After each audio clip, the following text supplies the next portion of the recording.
Rise and shine, mga ka-RSP. Ito na ang gabay, patnubay, palala at prediksyon ni Master Hans Kua ngayong araw ng Tuesday, July 16, 2024. Kaya, simulan na natin.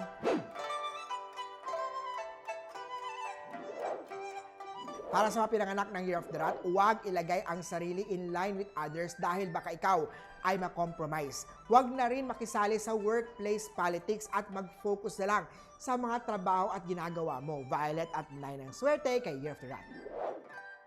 Sa mga Ox, samantala magkaroon ng practical na approach sa pag-manage ng iyong finances. Sa love life naman tayo, learn to compromise and understand your relationship. Sabihin ang totoo, nararamdaman para walang misunderstanding. Magenta at 5 ang swerte kay Year of the Ox.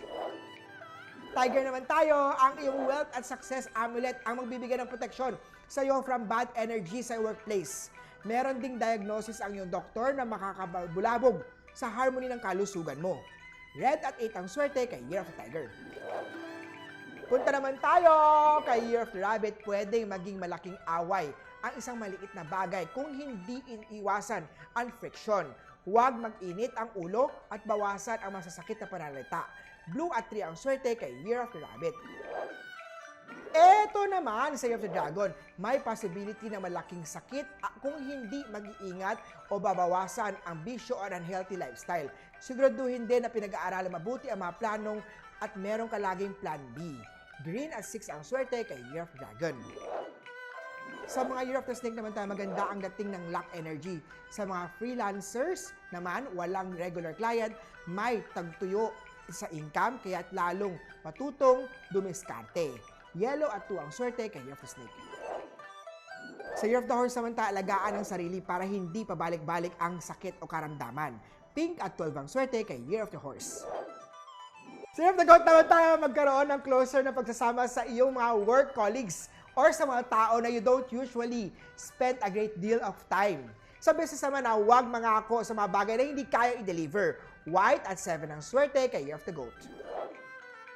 Sa monkey naman na ang hinahanap na pag-ibig ay nasa ibang bansa. Pero hindi ito through online dating. Mag-effort na mag-travel, ingat lang sa interracial couple ay maaaring guluhin ng mga in-laws. Orange at 1 ang swerte kay Year of the Monkey. Para naman sa Year of the Rooster, i-prioritize ang long-term investment para sa mga students makakaranas ng good focus sa academic o pag-aaral mo at papaboran kayo ng mga opportunities like new skills at new experiences. Brown at 4 ang swerte kay Year of the Rooster. Para sa Year of the Dog, merong mga kinakasal, ngunit meron din bigla ang maghiwalay. Pwede ring malaapektuhan ang problemang pinansyal sa relasyon ng mag-asawa.